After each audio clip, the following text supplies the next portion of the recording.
dan kesejahteraannya adalah yang pertama keadilan pajak, agar pajak-pajak yang diperoleh dari industri dan kawasannya, termasuk juga PPH dan PPN, itu diutamakan, diprioritaskan, harus kembali menjadi kesejahteraan masyarakat di sekitar industri agar terjadi harmoni. Infrastrukturnya, sanitasi lingkungannya, sekolah-sekolahnya harus baik, kemudian juga kebutuhan gizi masyarakatnya harus baik. Yang kedua adalah khusus juga menyoroti karena selalu pertumbuhan industri seiring dengan kesemrawutannya lingkungan. Disebabkan perumahan tumbuh di mana-mana, kemudian ruang-ruang terbuka hijau dibuka, perumahan tumbuh di tengah-tengah perkampungan, terjadi eksklusivisme, sosiologi kerak masyarakat, sehingga ke depan di setiap kawasan industri wajib menyiapkan komplek perumahan pegawai dan dalam bentuk rumah biasa atau dalam bentuk tower. Nanti disesuaikan. Jadi nanti misalnya beberapa kawasan industri saya terpilih akan saya kumpulkan agar ada fasilitas untuk tower, sehingga mereka itu tinggal turun pagi-pagi masuk pabrik, nggak usah lagi melewati jalan puluhan kilometer berkemacetan. Itu yang kedua. Yang ketiganya adalah fokus kembali, banyak industri-industri yang mempekerjakan perempuan itu menjauhkan ibu dengan anak-anaknya. Dan ini menjadi ancaman bagi Indonesia masa depan, karena nanti banyak anak-anak yang tumbuh tanpa kasih sayang ibu dan yang tumbuh tanpa air susu ibu.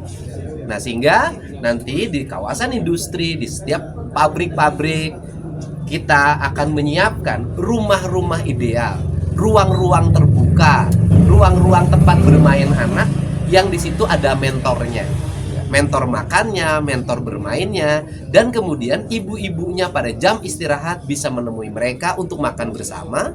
Dan pada waktu pulang ke rumahnya, kalau dia harus geser jauh, karena ke depan kan bisa jadi nggak geser jauh, nanti dia bisa memangkunya untuk kembali ke apartemennya masing-masing, ke rumahnya masing-masing yang ada di sekitar kawasan industri. Kita 3 fokus itu saja. Yang berikutnya adalah tempat makan. Tempat-tempat makan karyawan yang perusahaannya tidak menyiapkan kantin dan tidak menyiapkan makan siang nanti akan diintervensi oleh pemerintah provinsi untuk disiapkan, sehingga nanti saya kasih waktu setahun ke depan 2026 nggak akan lagi ada kemacetan di sekitar pabrik di Jawa Barat di mana keluar dari pabrik untuk makan siang, nggak akan ada lagi.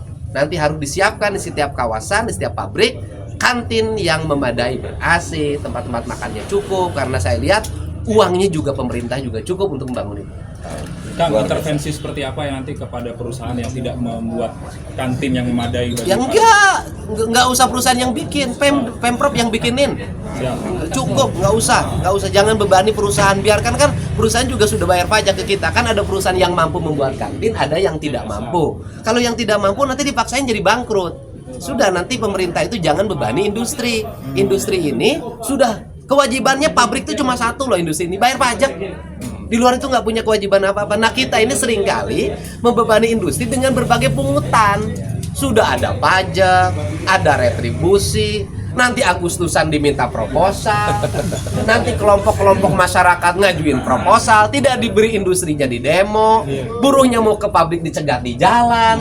Nah, nggak boleh lagi di Jawa Barat ke depan ada yang begitu.